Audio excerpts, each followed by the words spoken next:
Assalamu alaikum students, how are you all? I hope that you all are doing great. Welcome to your channel Maths D1 D2 Scientific Academy. Today our lecture is related to chapter 11, which is triangles, quadrilaterals and polygons. Exercise is 11a and I'm going to explain you question number 13. Before starting the lecture, I have requested that if you want more help regarding your subject, then you can subscribe the channel. Okay, in question number 13, what's given in the question? The question is, okay students, your books must be open in front of you. The question is, in the figure, AC is parallel to ED. So here, this line AC and this line ED, these two lines are parallel lines, and BE and CD. Then BE and CD, and these two lines are parallel lines. So it means that in this question, you can use the properties of parallel lines. Students, I have uploaded the video in which I have explained the concept of all angles of the parallel lines. You can watch that video and you can take help.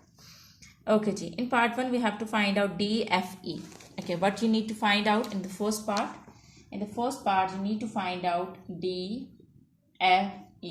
Okay, what is DFE? Can you see this triangle? This one? Here you can see that there are 4 triangles. This one, this one, this one and this one. See this triangle which is DFE. So in this triangle you have to find out DFE. You have to find out this angle. Okay, it means that we have to find out the angle of this triangle. It means that we will deal with this triangle. Okay, if we know this angle, then we can find out this angle. Okay, and we know this what this angle is, because here you can see that ED is a parallel line and BC is a parallel line. So we can use the property of a parallel line, which is alternate angles.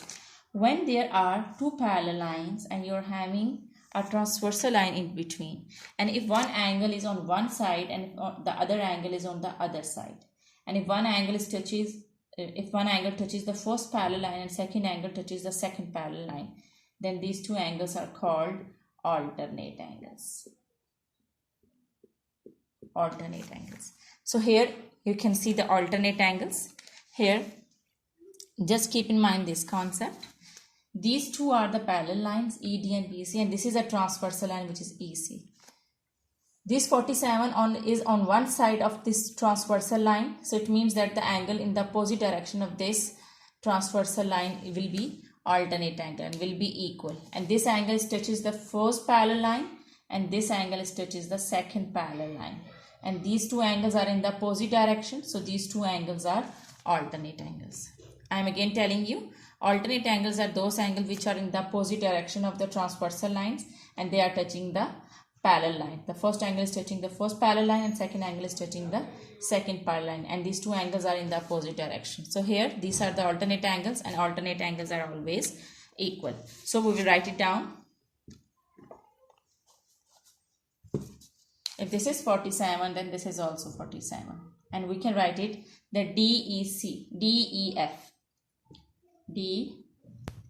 DEF is equal to 47 degree, and you can write down because this is the alternate angle, and alternate angles are always equal.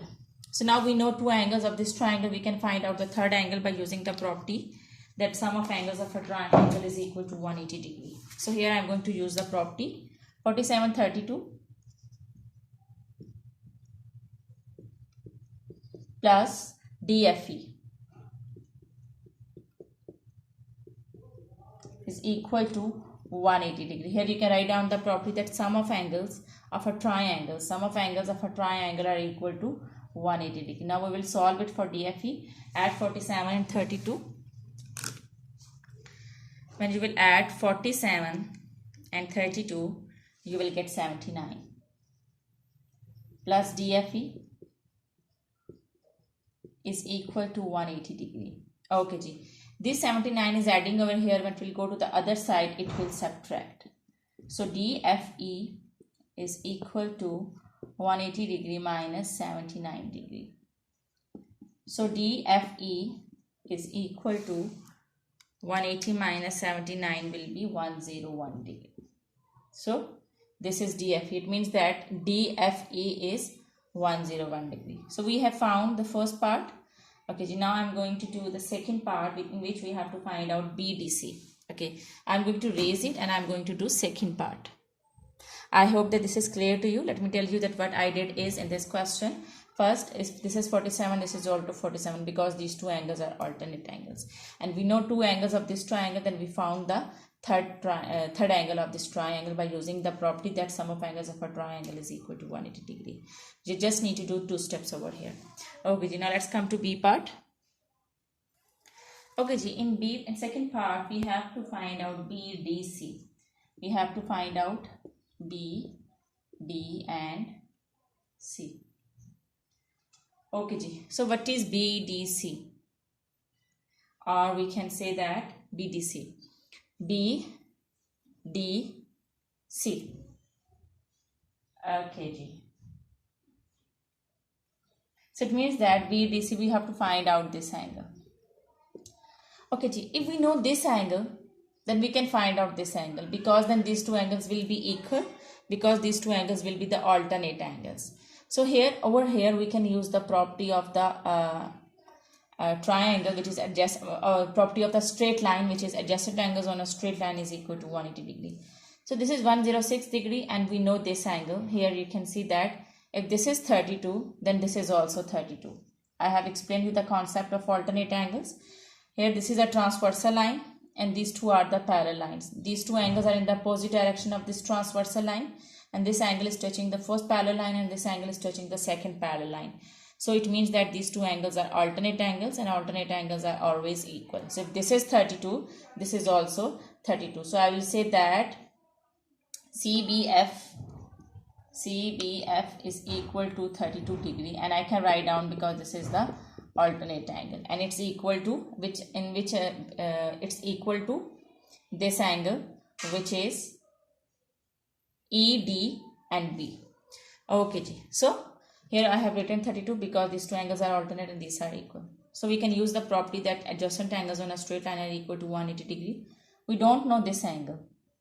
These three angles are adjacent angles. Adjacent angles are those angles which are on the straight line, and in between they are having transversal line. So these three angles are on the straight line, and in between they are having the transversal lines.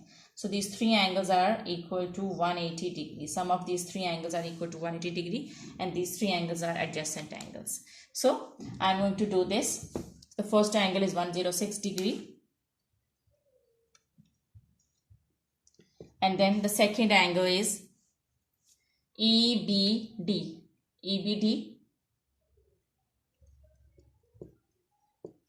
And the third angle is 32 degree is equal to 180 degree. Here I have used the property that sum of adjacent angles on a straight line is equal to 180 degree. So here we can write down the property that sum of adjacent angles on a straight line are equal to 180 degree. So here we can find out EBD. So add 106 and 32, EBD will remain as it is. Add 106 and 32, and what you will get?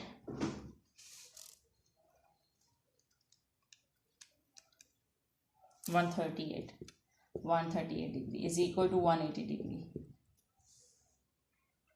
This 138 is adding over here. What will go to the other side, it will subtract. Okay, then EBD is equal to 180 minus 138. So your answer is 42. So it means that this is 42. This angle is of 42, which we have found. So here this angle is equal to this angle, because it's also written that BE and CD are parallel lines. So these two are parallel lines. This is a transversal line, and these two angles are in the opposite direction of the transversal line. These both angles are touching the parallel line. So these are called alternate angles, and alternate angles are equal. So we will say that EBD is equal to BDC. So BDC. So it means that these two angles are equal. EBD and BDC. These two angles are equal. These both angles are in the opposite direction of this transversal line. These both angles are touching these two parallel lines. So BDC is equal to EBD, which is 42 degree. So here this is your answer, and I hope that today's concept is clear to you. So this is 42 degree. Okay, students, take very good care of yourself. Thank you very much, and Allah Hafiz.